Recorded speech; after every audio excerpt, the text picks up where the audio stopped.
Selamat siang pemirsa, kembali lagi bersama saya Syafira Ramadanti dalam program Kabar Nusantara. Selama beberapa menit ke depan, kami akan menyajikan informasi terkini, aktual dan terpercaya. Tetap bersama kami di Vokasi TV.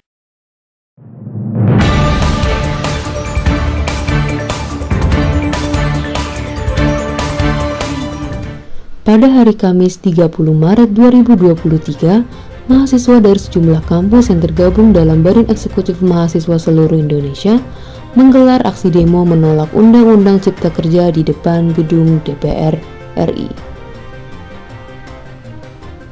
Para mahasiswa mulai berkumpul di depan gedung TVRI di Jakarta Pusat pukul 2 siang hari. Tidak hanya mahasiswa saja, pihak dari kepolisian juga ikut mengawal jalannya aksi demo ini. Aksi demo dimulai pada pukul 2.30 siang hari.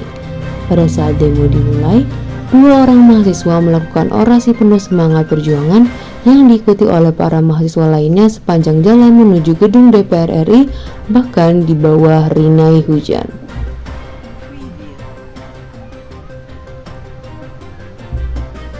Sesampainya para mahasiswa di gedung DPR RI, mereka mengeluarkan aspirasi untuk mendesak pemerintah mencabut Undang-Undang Cipta Kerja karena dianggap inkonstitusional dan tidak pro terhadap rakyat. Saat ini membersamai adik-adik mahasiswa untuk aksi di depan DPR. Isunya cabut Undang-Undang Cipta Kerja yang notabene Undang-Undang Cipta Kerja itu merugikan rakyat. Merugikan mahasiswa, merugikan buruh, merugikan rakyat, dan ini harus dicabut karena sudah inkonstitusional. Sebelumnya MK sudah memberikan keputusan kalau Undang-Undang Cipta Kerja itu 2 tahun dalam masa percobaan untuk ditindaklanjuti, tetapi kenapa Presiden mengeluarkan Perpu yang artinya Presiden sudah melawan MK, dan ketika masuk di DPR, kenapa DPR juga mengesahkan? Artinya apa? Sudah ada kong kali kong antara eksekutif dan legislatif. Walaupun diterpa hujan deras, para mahasiswa pun tidak gentar dan tetap terpacu semangatnya untuk terus mengutarakan pendapatnya. Hal ini pun dibuktikan oleh para ketua BEM dari setiap universitas yang mencoba untuk masuk ke dalam gedung DPR RI yang dijaga oleh polisi dan barikade besi.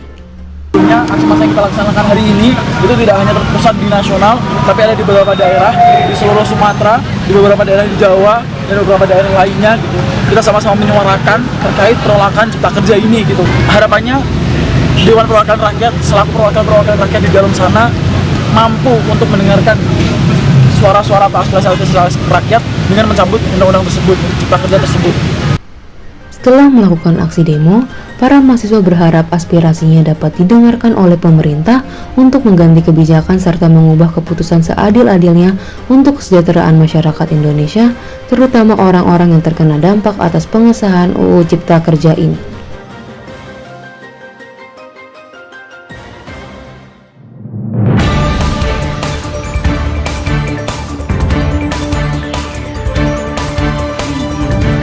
Berita selanjutnya datang dari bidang entertainment, yaitu Rans Entertainment, yang dinaungi oleh Raffi Ahmad dan istrinya, Nagita Slavina.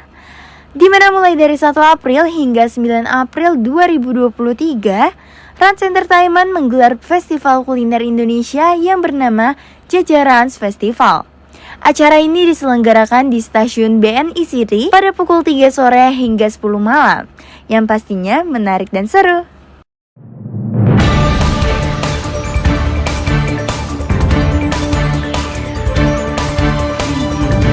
Tidak hanya makanan yang menjadi sorotan dari jajaran festival, namun juga terdapat hiburan yang menarik. Salah satunya ialah 420 yang hadir pada tanggal 2 April 2023 untuk menambah kemeriahan dari acara ini. Hadirnya 420 di jajaran festival menambah ramai pengunjung, khususnya para fans dari 420. Namun sayangnya, antusiasme dari para pengunjung mengundang kericuhan di acara tersebut. Kericuhan ini mengakibatkan robohnya panggung foto booth di pintu masuk jajaran festival. Kericuhan ini membuat risau para pengunjung lain sehingga petugas keamanan turun tangan untuk menutup akses pintu masuk dari jajaran festival. Hal ini dilakukan untuk mengurangi lonjakan pengunjung yang datang dalam acara ini. Jajaran Rans mungkin untuk kedepannya tetap dipertahankan seperti ini. Terus nitip dari saya mungkin untuk layoutnya bisa diperbesar lagi ya, karena biar bisa menampung traffic yang luar biasa. Untuk penanganan dari IO-nya atau semua support sistemnya dari jajaran Rans itu sangat luar biasa. Saya pengen kedepannya mungkin akan lebih meriah lagi, terutama di seluruh kota bisa dicobain. Dengan antusiasme yang besar, pihak penyelenggara berharap agar pengunjung dapat lebih tertib sehingga acara dapat berlangsung dengan aman dan kondusif. Selain itu, penyelenggara acara juga seharusnya menyediakan tempat yang lebih besar mengingat antusiasme pengunjung sangatlah tinggi. Baik pemirsa, informasi yang disampaikan tadi sekaligus sebagai penutup program kita pada sore hari ini. Semoga informasi yang disajikan dapat bermanfaat bagi Anda. Saya, Syafira Ramadanti, mewakili seluruh tim yang bertugas, pamit undur diri. Selamat beraktivitas dan sampai jumpa.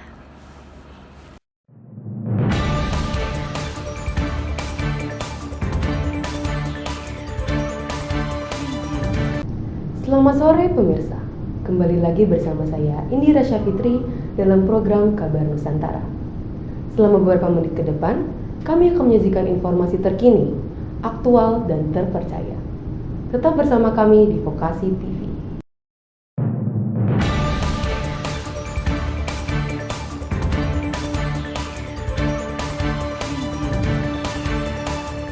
Pada hari Sabtu 8 April 2023, Pasar Tanah Abang yang berlokasi di Jakarta Pusat ramai dikunjungi warga yang berburu baju lebaran.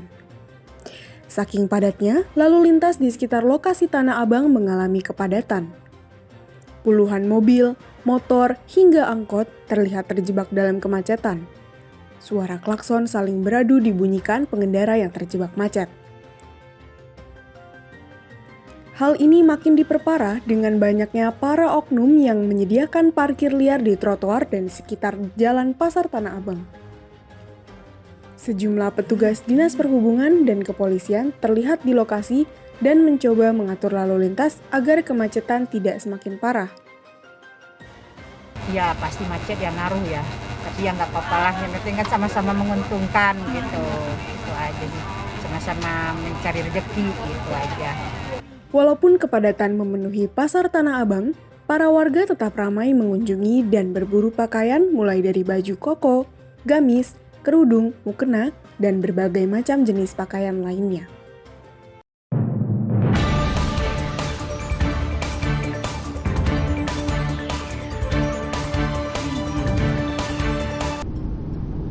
Berita selanjutnya datang dari Katedral Jakarta yang merayakan Jumat Agung dalam rangkaian ibadah Tri Hari Suci. Banyak umat Kristen dari berbagai wilayah yang mendatangi Katedral Jakarta untuk mengikuti ibadah Jumat Agung. Jumat Agung adalah hari penting dalam kalender Katolik di seluruh dunia, yang menandakan pekan Paskah dan puncak pekan suci untuk mengenang pengorbanan Yesus Kristus dan penderitaannya di kayu salib. Antusiasme umat Katolik yang sangat tinggi sehingga Gereja Katedral Jakarta mengadakan ibadah Jumat Agung yang dibagi dalam 3 sesi. Sesi pertama pukul 12 waktu Indonesia bagian Barat, sesi kedua pukul 15 waktu Indonesia bagian Barat, dan sesi terakhir pukul 18 waktu Indonesia bagian Barat. Gereja Katedral juga menyiapkan tenda dan ribuan kursi di seputaran gereja agar umat Katolik dapat beribadah dengan nyaman walaupun tidak mendapatkan tempat yang berada di dalam gereja.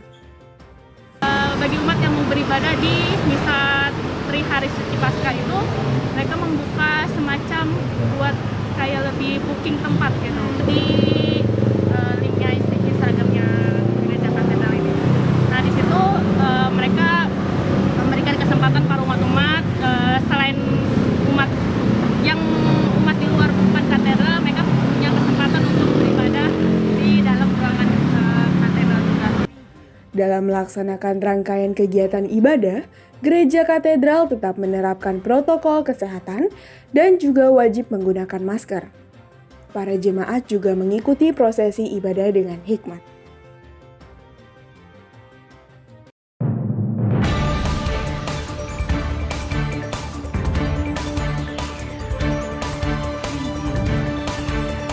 Berita selanjutnya yaitu perayaan hari ulang tahun yang ke-77 tahun TNI AU yang diselenggarakan di Landasan Udara Halim Perdana Kusuma.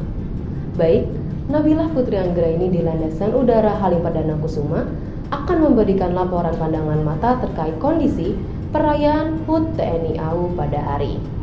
Baik Nabila, silakan.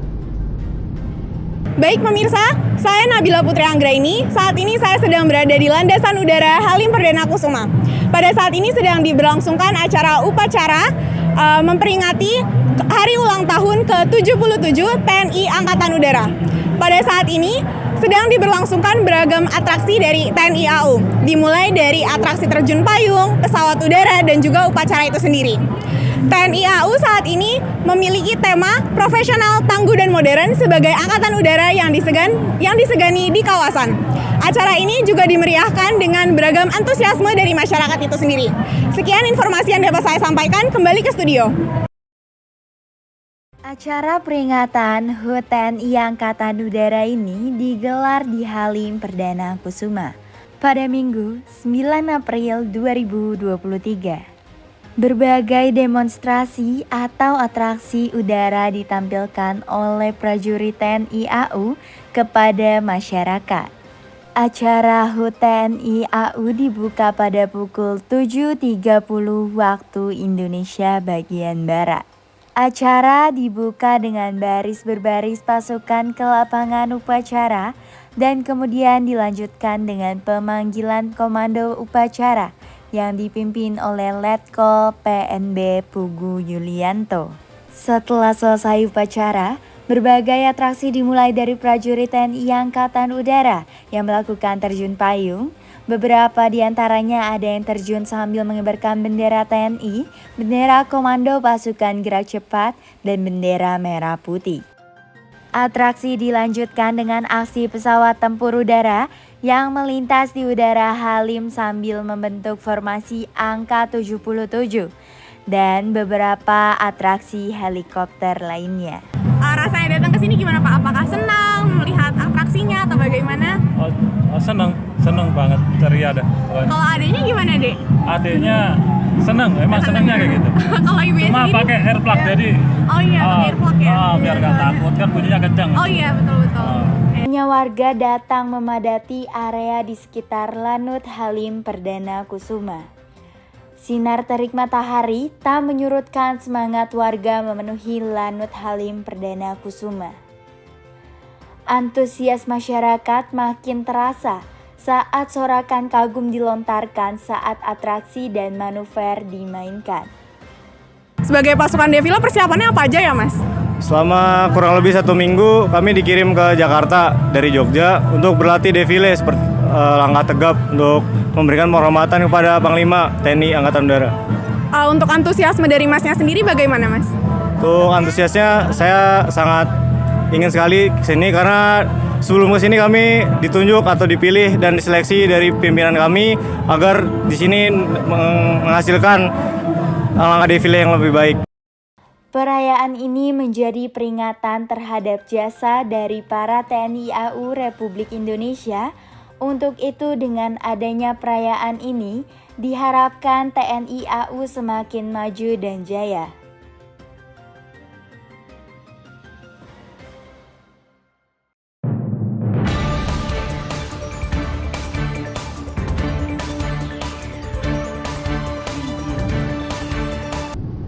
Baik pemirsa, informasi yang disampaikan tadi sekaligus sebagai penutup program kita pada sore hari ini. Semoga informasi yang disajikan bermanfaat bagi Anda.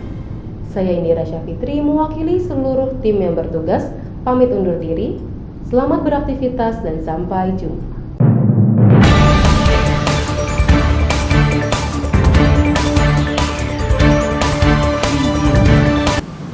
Selamat sore pemirsa, kembali bersama saya Revian Hamasyah dalam program Kabar Nusantara. Selama beberapa menit ke depan, kami akan menyajikan informasi yang terkini, aktual, dan terpercaya. Tetap bersama kami di Vokasi TV.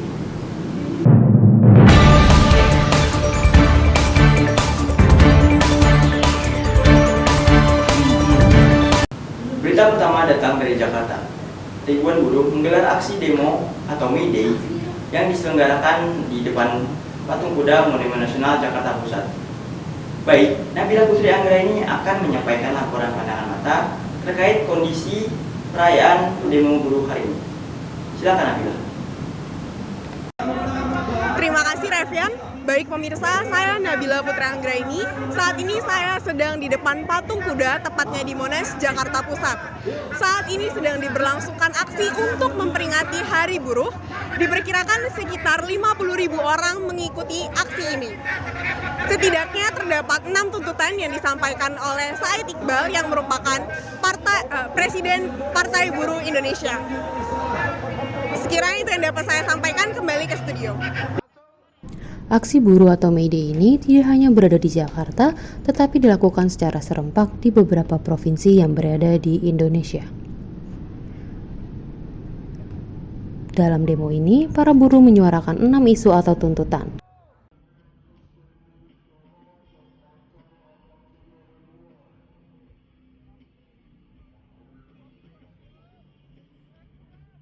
Pada hari ini, Partai Buruh bersama organisasi serikat buruh, 4 konfederasi serikat buruh terbesar, semua melakukan aksi perayaan May Day. Di kota-kota besar industri, May Day dilaksanakan. Aksi kemudian bergeser ke Istora Senayan untuk mengikuti May Day Fiesta dimulai pukul 12.30 WIB hingga pukul 17 WIB.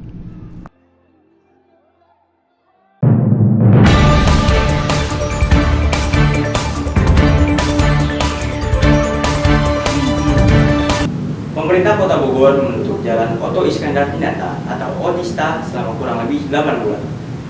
Jalan tersebut ditutup mulai tanggal 1 Mei tahun 2023 pada pukul 9 malam waktu Indonesia bagian Barat di depan Tugu Bujang, Bogor Tengah.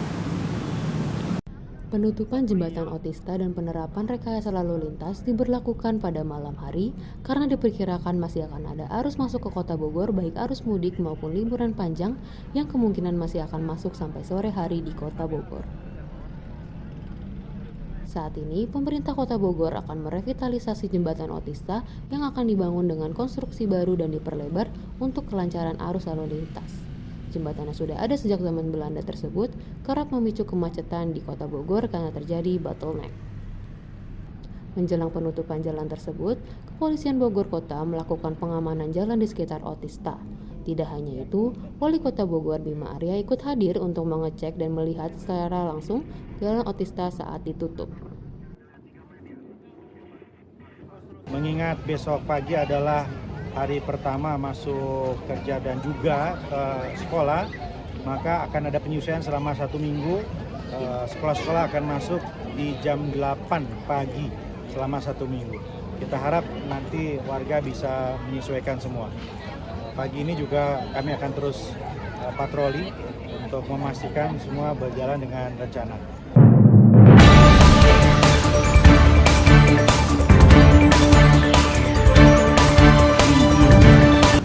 Pengadilan Negeri Jakarta Selatan pada hari Rabu, tanggal 3 Mei tahun 2023 menolak gugatan pra-peradilan yang diajukan oleh Gubernur Nonaktif Papua, Lukas NMB, terkait dengan penetapannya sebagai tersangka kasus dugaan penerimaan gratifikasi. Lukas NMB, mantan Gubernur Papua, menggugat Komisi Pemberantasan Korupsi lantaran tidak terima ditetapkan sebagai tersangka dalam perkara dugaan tindak pidana korupsi. Lukas ditetapkan sebagai tersangka dugaan suap sebesar 1 miliar rupiah dan gratifikasi kekuasaan pada perusahaan konstruksi September 2022 lalu. Puluhan pendukung Lukas NMB membeludak jelang sidang putusan gugatan pra-peradilan. Jumlah kursi ruang sidang utama tak dapat menampung puluhan penggemar tersebut sehingga sebagian dari mereka duduk di lantai dan di depan ruang sidang utama.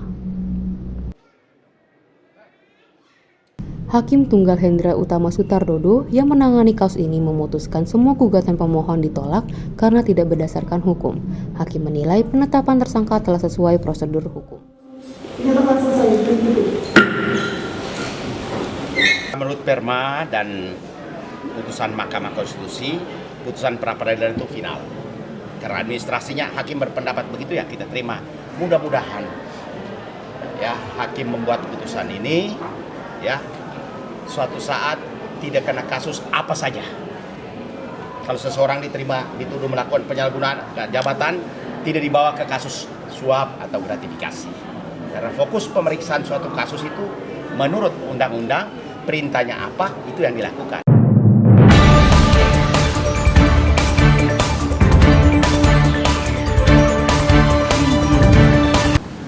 Baik pemirsa, informasi tadi sekaligus menutup program pada sore hari ini. Semoga informasi yang disajikan dapat bermanfaat bagi Anda. Saya Reviana Masya mewakili seluruh tim yang bertugas pamit undur diri. Terima kasih dan sampai jumpa.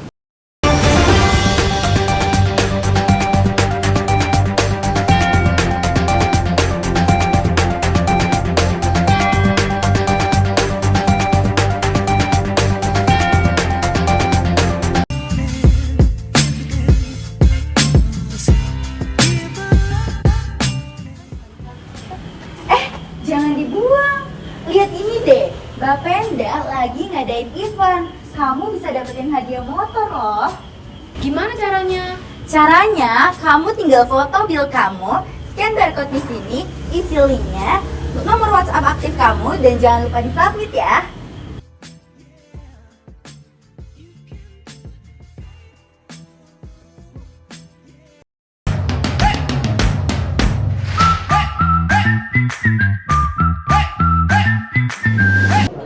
Selamat sore pemirsa, kembali lagi bersama saya Indira Syafitri dalam program Nusantara Vacation. Tentunya kami telah kembali hadir dengan sejumlah informasi menarik yang telah kami rangkum. Inilah Nusantara Vacation, selengkapnya untuk Anda.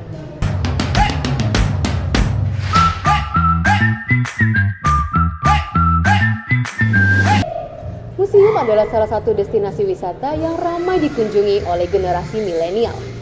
Salah satu museum di Indonesia yang ramai dikunjungi adalah Museum Bank Indonesia.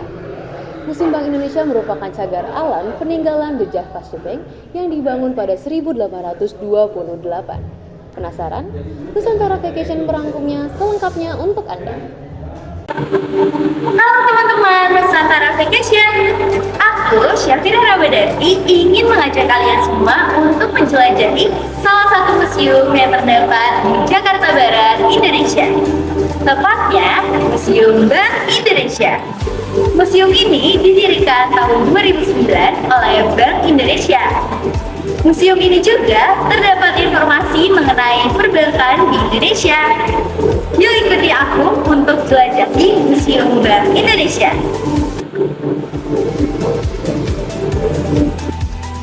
Inilah suasana gedung Museum Bank Indonesia yang berada di Kecamatan Taman Sari, Kota Jakarta Barat. Museum Bank Indonesia mempunyai interior yang unik dan menarik. Bangunan yang didominan berwarna putih ini masih terlihat sangat terawat dengan bangunan yang bergaya neoklasik. Ketika melangkahkan kaki ke dalam museum, pengunjung harus memesan tiket yang berada di dalam gedung dengan harga Rp5.000. Untuk berapa tiket? 5 tiket Rp25 Setelah membeli tiket, barang bawaan pengunjung juga harus dititipkan kepada petugas yang berada di sana.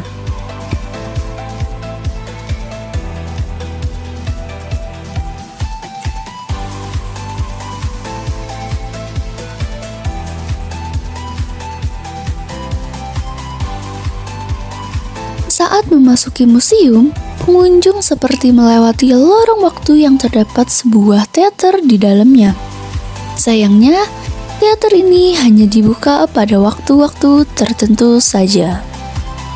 Di area selanjutnya, pengunjung akan memasuki lorong sejarah umum Indonesia yang disertai foto dan penjelasan Indonesia pada masa pemerintahan Belanda hingga masa proklamasi kemerdekaan. Salah satunya, sejarah bagaimana bangsa lain mendapatkan rempah-rempah di Indonesia. Teman-teman Nusantara Vacation di sini dapat mengetahui informasi bagaimana bangsa lain menjelajahi Indonesia untuk mendapatkan rempah di Indonesia. Mulai dari Marco Polo, lalu ke Laksamana Cengho, dan masih banyak yang lainnya.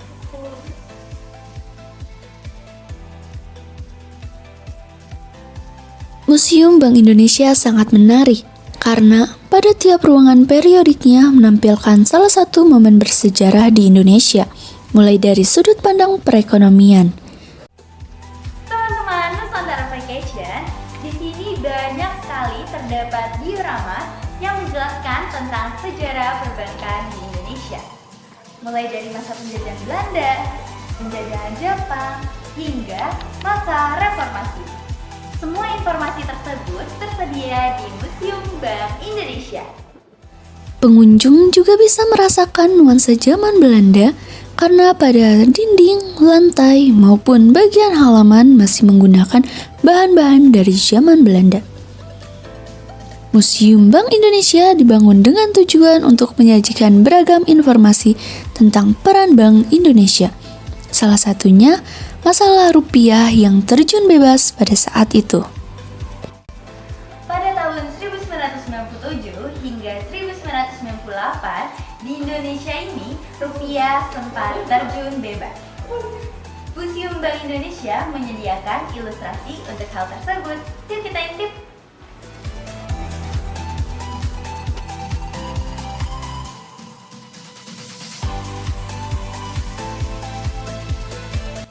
Museum ini juga mempunyai ruangan yang unik di mana terdapat sebuah tumpukan emas di tengah-tengah ruangan. Teman-teman Nusantara Vacation, di sini juga kita dapat memegang simulasi emas secara langsung loh. Yuk kita coba. Kita angkat. Wow.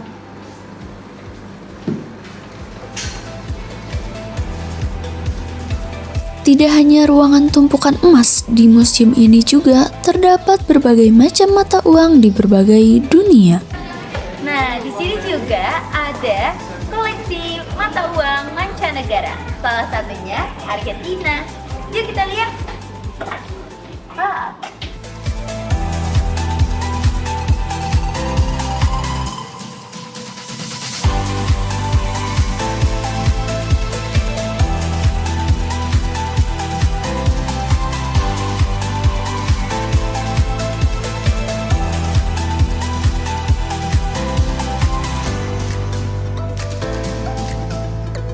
Di ruangan ini pengunjung serasa memasuki zaman pemerintahan Belanda karena ruangan ini yang masih tidak berubah dan sangat terawat.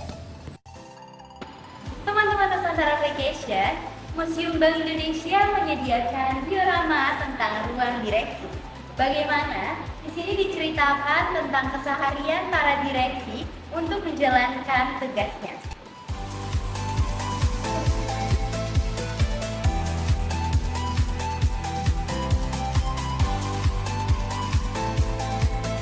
Setelah memasuki berbagai ruangan direksi dan berakhir pada ruangan untuk membeli merchandise dari Museum Bank Indonesia. Mungkin boleh perkenalan diri dulu Ibu? Ya, selamat siang, nama saya Fitri. Saya pengunjung di Museum Bank Indonesia hari ini. Kalau boleh tahu asalnya dari mana ya Bu? Dari Jakarta. Oke. Nuansa dan vibes ketika berkunjung ke Museum Bank Indonesia itu seperti apa? Berasa Belanda banget sih ya, bangunan lama, kemudian banyak kayu-kayu, kemudian bangunan ya zaman Belanda dulu sih, vibes gitu. Kira-kira ada saran dan kritik untuk Museum Bank Indonesia nggak Bu? Saran dan kritik, so far sih bagus ya, artinya masih terawat, kemudian juga bersih ya, dan penjelasan di dalam juga cukup menarik gitu. Inilah Museum Bank Indonesia. Nah, gimana teman-teman Nusantara Vacation? Ternyata banyak banget kan yang dapat dijelajahi di museum ini. Buat kalian yang mau berkunjung, Museum Bank Indonesia buka setiap Selasa hingga Minggu pukul 8 sampai 15.30 waktu Indonesia bagian Barat. Aku, Syafira Ramadanti, pamit undur diri dan sampai jumpa.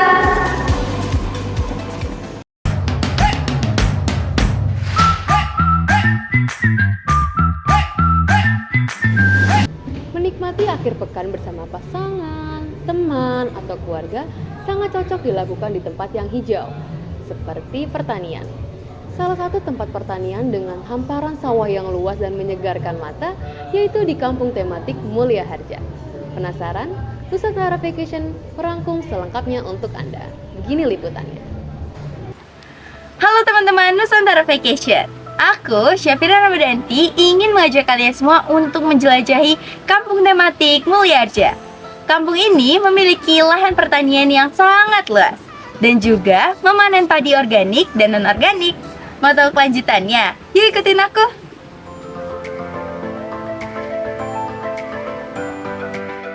Perjalanan dari stasiun Bogor menuju Kampung Tematik Mulia Harja menggunakan mobil sekitar 30 menit. Ketika sampai, kita bisa masuk ke dalam Kampung Tematik Mulia Harja.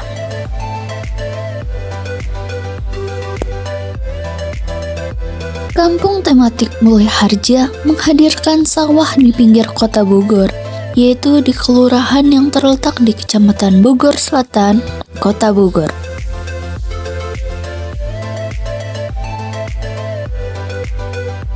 Kampung Tematik Mulia Harja ini dibuat pada tahun 2017 yang bermula dari acara perlombaan yang diadakan oleh Bapeda Kota Bogor dengan tujuan untuk merancang berbagai macam kampung tematik di Kota Bogor. Saat memasuki Mulia Harja, tidak lama kemudian mata kita dimanjakan oleh pemandangan yang asri. Pada awalnya, Kampung Mulia Harja ini memiliki ekonomi paling rendah di Kota Bogor, sehingga adanya antusiasme dari Karang Taruna daerah ini untuk membangun area persawahan yang lebih baik dan instagramable. Di pertanian ini banyak masyarakat yang ikut menanam jenis pertanian lain di sekitar wilayah tersebut. Kampung Tematik Mulia Harja ini juga memiliki banyak sekali manfaat. Salah satunya, kita dapat belajar bagaimana cara petani menanam dan memanen padi. Kampung Tematik Mulia Harja ini ada berbagai macam kegiatan yang dapat dilakukan, seperti belajar memanen padi, belajar membajak sawah, dan juga trekking di daerah Kampung Tematik ini. Bagi masyarakat yang ingin melihat pertanian ini dengan lebih jauh dan dekat, pertanian Mulia Harja yang luasnya sekitar 23 hektar bisa dilalui dengan jalan setapak.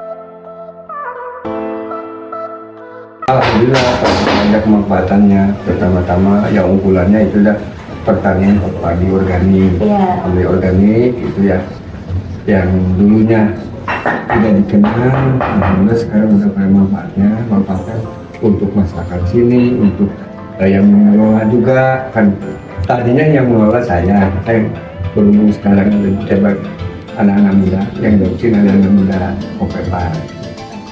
Jadi untuk manfaatnya juga udah cukup banyak ya Pak untuk masyarakat sekitar di sini ya.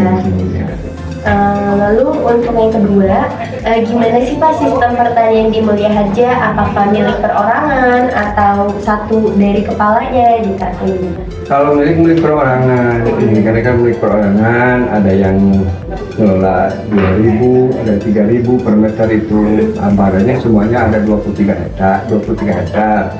Saya mengelola 1 hektar. Yang organik setengah hektar, non-organik 1 hektar. Yang lain ada yang air organik punya yang sebelah sini cuma 3 hektar, 3 hektar. Penambahan ada 2 hektar lagi, berarti 5 hektar, tapi belum bersertifikasinya, belum full lah. Kita masih agak banyak keluar itunya, kimianya.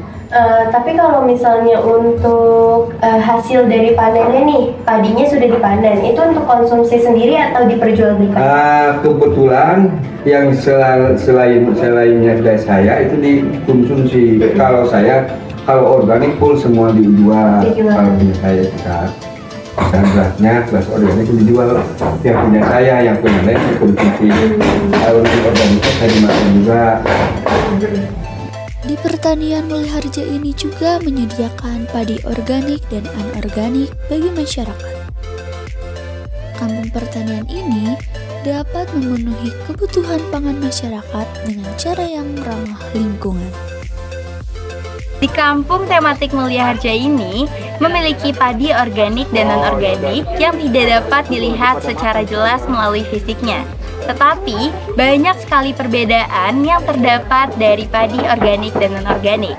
Beras padi organik lebih pulen, wangi, dan juga memiliki lebih banyak zat baik dibandingkan beras yang dihasilkan dari padi non-organik yang menggunakan pupuk yang dicampur oleh bahan kimia.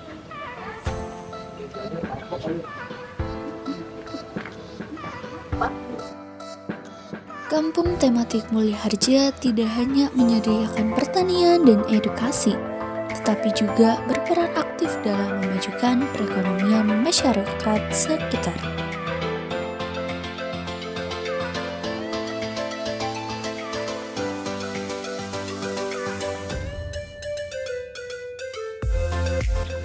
Kampung tematik Mulia Harja ini selain adanya lahan pertanian dan edukasi, juga membantu perekonomian masyarakat sekitar dengan menjadikan masyarakat pemandu trekking, membuka UMKM, menjadi juru masak, dan juga menjadi petani yang mengedukasi para wisatawan.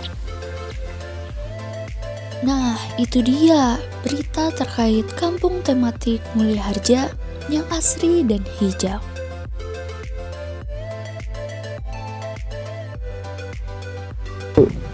Oke teman-teman Nusantara Vacation, jadi tadi kita sudah menjelajahi kampung tematik Mulia Harja. Buat kalian semua yang ingin merasakan langsung sensasi kampung ini, bisa langsung datang ke sini. Aku, Syafira Ramadanti, pamit undur diri dan sampai jumpa.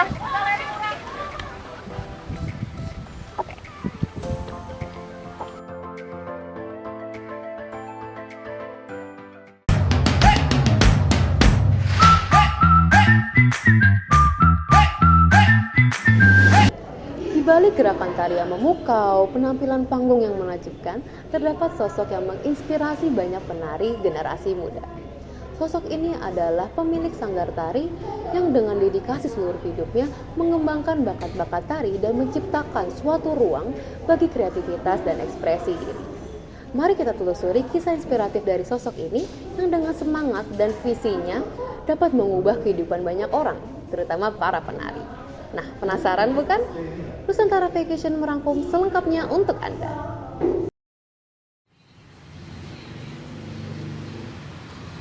Teman-teman Nusantara Vacation, yuk ikut aku. Aku, Syafira Ramadanti, sedang berada di Sanggar Seni Linggar Mandiri.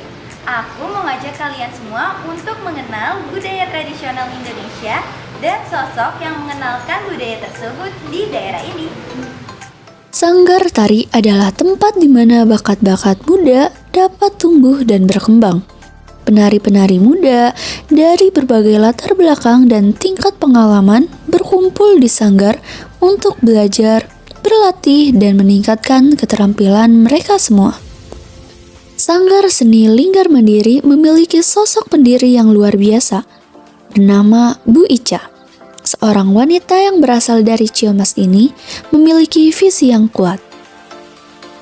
Ia melihat potensi dalam seni tari untuk mengubah hidup orang-orang dan menciptakan wadah di mana individu dapat mengekspresikan diri mereka. Dengan visi ini, sebagai kompas, ia melangkah maju dengan tekad yang tak tergoyahkan untuk membangun sebuah sanggar tari yang berpengaruh. Sebagai pendiri sanggar, Bu Ica tidak hanya menjadi seorang guru, tetapi juga seorang mentor dan pemandu bagi para penari muda. ia mengambil peran aktif dalam mengembangkan bakat dan kemampuan masing-masing individu. Bu Ica juga menyediakan sewa baju tari adat dan ramai diminati oleh masyarakat sekitar. Sebelum mendirikan sanggar tari, Bu Ica menjalani perjalanan yang panjang untuk memperdalaman pemahamannya tentang seni tari. Dengan semangat dan visi yang kuat, Bu Ica akhirnya mendirikan sanggar tari yang diberi nama Sanggar Seni Linggar Mandiri. Melalui semangat tersebut, Bu Ica membuat tempat yang dipenuhi dengan keceriaan dan keajaiban gerakan. Dalam sanggar ini, Bu Ica menawarkan kelas-kelas tari dari berbagai gaya dan tingkat kesulitan. Hal ini untuk memastikan ada sesuatu dengan setiap individu yang ingin mengeksplorasi dunia tari dalam dirinya. Sanggar tari ini juga terdapat banyak alat seni yang ada, seperti angklung dan beberapa jenis gendang. Tidak hanya itu, di sanggar ini juga menyediakan berbagai macam baju tari dan properti tari lainnya. Baik, terima kasih Ibu atas waktunya. Mungkin Ibu boleh perkenalan dulu. Baik, perkenalkan Assalamualaikum warahmatullahi wabarakatuh. Salam budaya. Perkenalkan nama lengkap Hayatunisa, tapi biasa dipanggil Teh Ica. Pemilik dari Sanggar Seni Linggar Mandiri Bogor. Mungkin pertanyaan selanjutnya, kapan sih Bu Sanggar Seni Linggar Mandiri ini didirikan? Sanggar Seni Linggar Mandiri didirikannya 23 September 2003, tepatnya waktu itu akhir-akhir semester akhir, tingkat akhir ingin mendirikan sanggar. Awalnya iseng-iseng untuk menyebarkan brosur biasa aja, ternyata responnya di luar dugaan, bagus banget dan bertahan sampai hari ini. Kira-kira tujuan Ibu untuk mendirikan sanggar ini awalnya apa Bu? Ya, tujuannya pada awalnya yaitu karena di daerah masih jarang banget, sedangkan masyarakat tuh ingin belajar tari tradisional tuh ternyata bagus gitu dari orang tua, dari apa, tapi kan terlalu jauh kalau untuk ke kota. Awalnya itu aja sih, supaya mereka tidak mencari lebih jauh, ada di lokasi ini. Apa saja sih Bu pencapaian yang sudah Ibu dapatkan dari awal mendirikan sanggar hingga saat ini?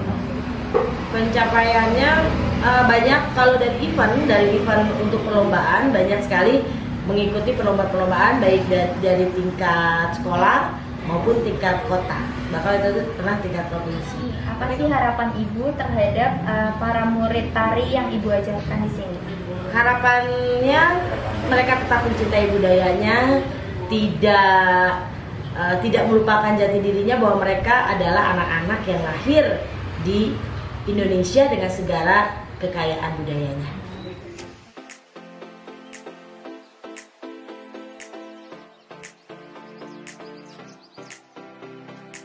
Tidak hanya latihan, sanggar tari ini juga sering mengikuti event di berbagai tingkatan dan sering memenangkan berbagai kompetisi tari. Baik, untuk seluruh generasi muda Indonesia, jadilah generasi yang tidak melupakan jati dirinya sebagai bangsa Indonesia, walaupun nanti akan keliling seluruh dunia, tapi tetap harus kembali dan membawa budaya Indonesia tetap di hati dan juga di perbuatan.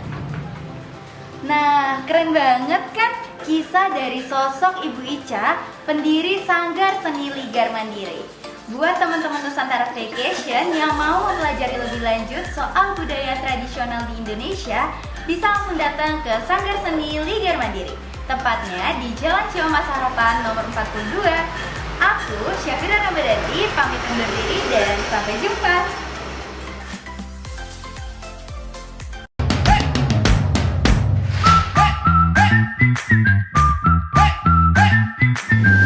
Baik pemirsa, informasi yang disampaikan tadi sekaligus sebagai penutup program acara kita pada hari ini. Semoga informasi yang disampaikan bermanfaat untuk Anda. Saya Indira Syafitri, mewakili seluruh tim yang bertugas pamit undur diri. Selamat beraktivitas dan sampai jumpa.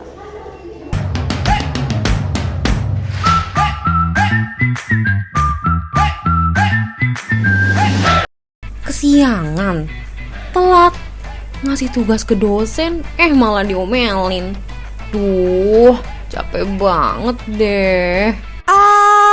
Eits, ada kopi vokasi. Kopi vokasi berasal dari kopi pilihan dan bahan-bahan yang berkualitas, yang diproses dengan cara terbaik. Tentunya kopi vokasi menjadi kesukaan anak-anak vokasi. Kamu belum coba? Yuk, cobain kopi vokasi.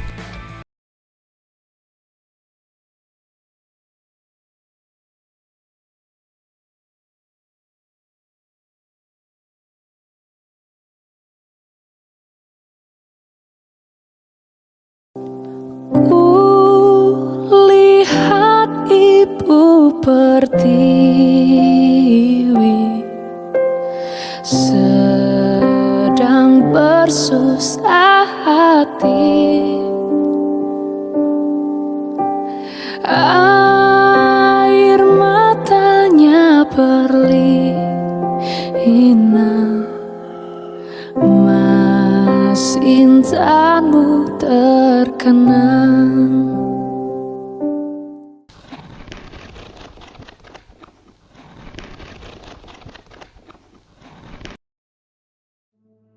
Di tengah keindahan dan keberagaman alam semesta ini, kita menjadi saksi betapa pentingnya menjaga keseimbangan ekosistem bumi yang rapuh.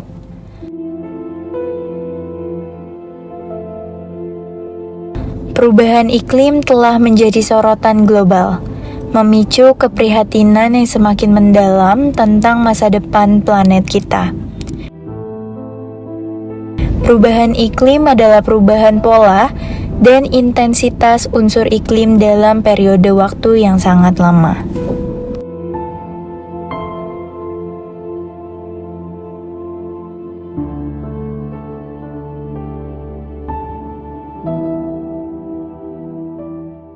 Saya Mita Rahmalia. Saya Angger Sulaiman. Menurut saya perubahan iklim itu kayak dari cuaca yang sekarang ada di Indonesia, di dunia gitu kan.